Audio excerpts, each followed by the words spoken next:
कांग्रेस अध्यक्ष सोनिया गांधी का प्रवासी मजदूरों की वापसी को लेकर बयान आने के बाद सियासत तेज हो गई है। सोनिया गांधी के सभी प्रवासी मजदूरों और जरूरतमंदों की घर वापसी का खर्च कांग्रेस द्वारा उठाने की घोषणा पर भाजपा ने कहा है कि सोनिया इस बारे में राजनीति कर रही हैं।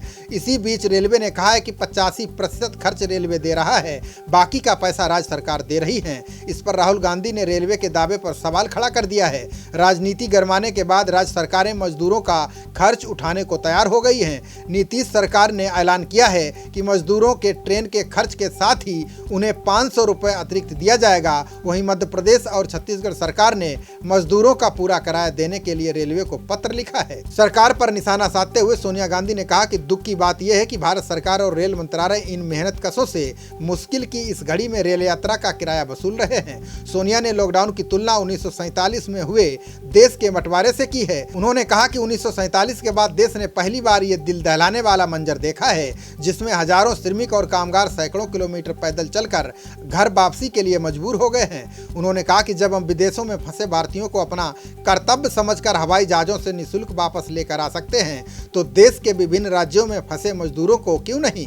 सोनिया गांधी ने अमेरिकी राष्ट्रपति के कार्यक्रम पर भी निशाना साधा। उन्होंने कहा कि गुजरात के केवल एक कार्यक्रम में सरकारी खजाने से 100 करोड़ रुपए ट्रांसपोर्ट और भोजन पर खर्च किए गए। रेल मंत्रालय ने प्रधानमंत्री के कोरोना फंड में 151 करोड़ रुपए दिए, तो फिर तरक्की के इन ध्वजावाहकों को आपदा की इस घड़ी में निःशुल्क रेल यात्रा की सुविधा क्यों नहीं दी गई। बिहार के मुख्यमंत्री नीतीश कुमार ने कहा कि हमारी सरकार मजदूरों के प्रति संवेदनशील है। बिहार सरकार मजदूरों को घर वापसी के लिए रेल किराया के अलावा 500 रुपए का अतिरिक्त भत्ता भी देगी। वहीं मध्य प्रदेश के मुख्यमंत्री शिवराज सिंह चौहान और छत्तीसगढ़ के मुख्यमंत्री भूपेश बघेल ने रेलवे को पत्र लिखा है। पत्र में कहा गया है कि राज्य सरकार मजदूरों के घर वापसी का पूरा खर्च उठाने को तैयार है। राहुल गांधी ने मजदूरों से किराया वसूलने के सरकार के फैसले पर हैरानी जताई। उन्होंने कहा कि वो गुत्थी नहीं सुलझा पा रहे हैं। जब रेल मंत्रालय प्रधानमंत्री राहत कोष में कोरोना से लड़ने के लिए सैकड़ों करोड़ रुपए से ज्यादा का योगदान कर सकता है, तो वो मजदूरों को निःशुल्क घर क्यों नहीं पहुंचा पा रहा है।